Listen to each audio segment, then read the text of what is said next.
Hi, I'm Chris, and this is Real Questions Real Quick, where we answer real questions from you really quick. Our first question is from Jake So Sung on Instagram. Question 1.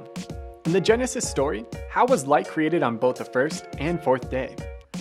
1 John 1:5 tells us that God is light and in him is no darkness at all. This refers both to the revealing light of God's truth in Scripture and the revealing light of God's presence.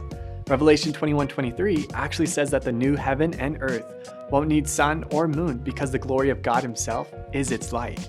Now back to Genesis 1. How could there be light on day 1 if the sun isn't created until the fourth day? Darkness is a reality in our universe, but as God was creating this very special place for humanity, he allowed light to simply shine on the planet from his own glorious presence. Then on day 4, God created the sun, moon, and stars. But their purpose was less about lighting and more about helping humans keep time and creating the seasons.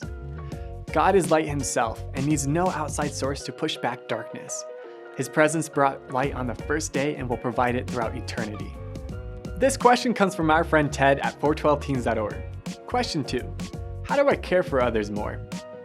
It's great that you're wanting to find more ways to serve others. Matthew 20:28 says that Jesus came not to be served, but to serve. And as Christ followers, we ought to follow his example. Caring for others is an active decision we can make every day. Start small by looking at those around you, like family members you live with and friends you see regularly. Take time to really listen to what they have to say, and look for ways you can help meet their needs.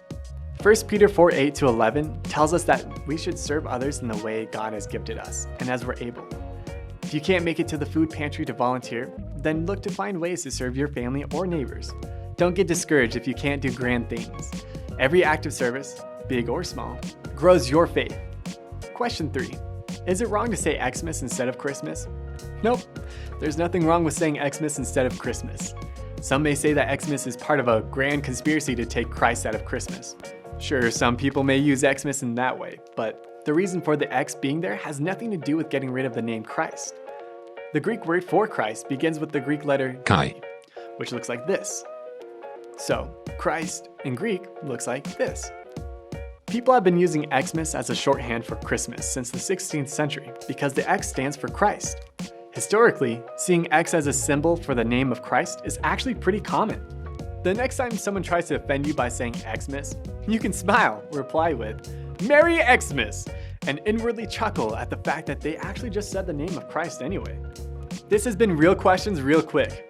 Thanks to everyone who sent us questions for this episode. You can leave your question in the comments below, DM us on Instagram, or visit 412teens.org to search for more answers to life's spiritual questions.